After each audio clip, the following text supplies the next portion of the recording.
فإن أصدق الحديث كتاب الله وأحسن الحديث سيدنا ونبينا ومولانا محمد صلى الله عليه وسلم وخير الأمور عوازمها وشر الأمور محدثاتها وكل محدثة بدعة وكل بدعة ضلالة وكل ضلالة في النار.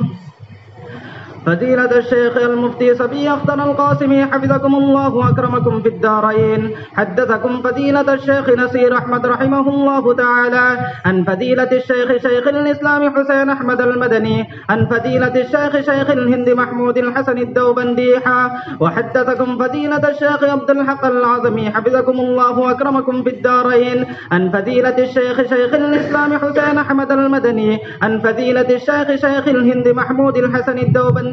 عن الشيخين الجليلين الكريمين عن شيخ العلامة قاسم العلوم والخيرات محمد قاسم النانوتوي وشيخ العلامة فقيه العصر رشيد أحمد الجنجوهي، وهما يرويان عن العارف بالله شيخ عبد الغني المجددي عن مولانا الإمام الحجة شيخ محمد إسحاق الدهلوي عن الشيخ عبد العزيز الدهلوي عن العارف بالله شيخ ولي الله أحمد بن عبد الرحيم النقشبندي قال أخبرنا الشيخ أبو طاهر محمد بن إبراهيم القردي قال أخبرنا والدي الشيخ إبراهيم القردي قال قرأت على الشيخ أحمد القشاشي قال أخبرنا الشيخ أحمد بن عبد القدوس المنشاوي قال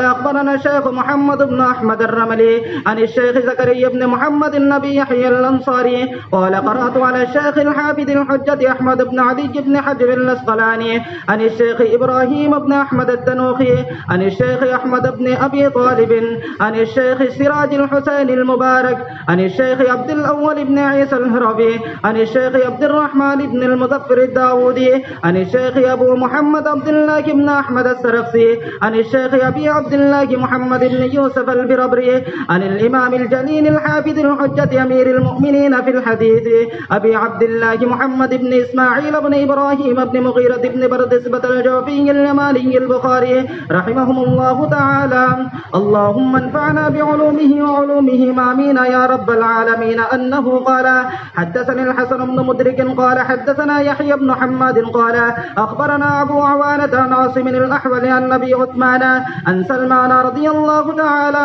عنهم قال فترة بين عيسى ومحمد صلى الله عليه وسلم 600 سنة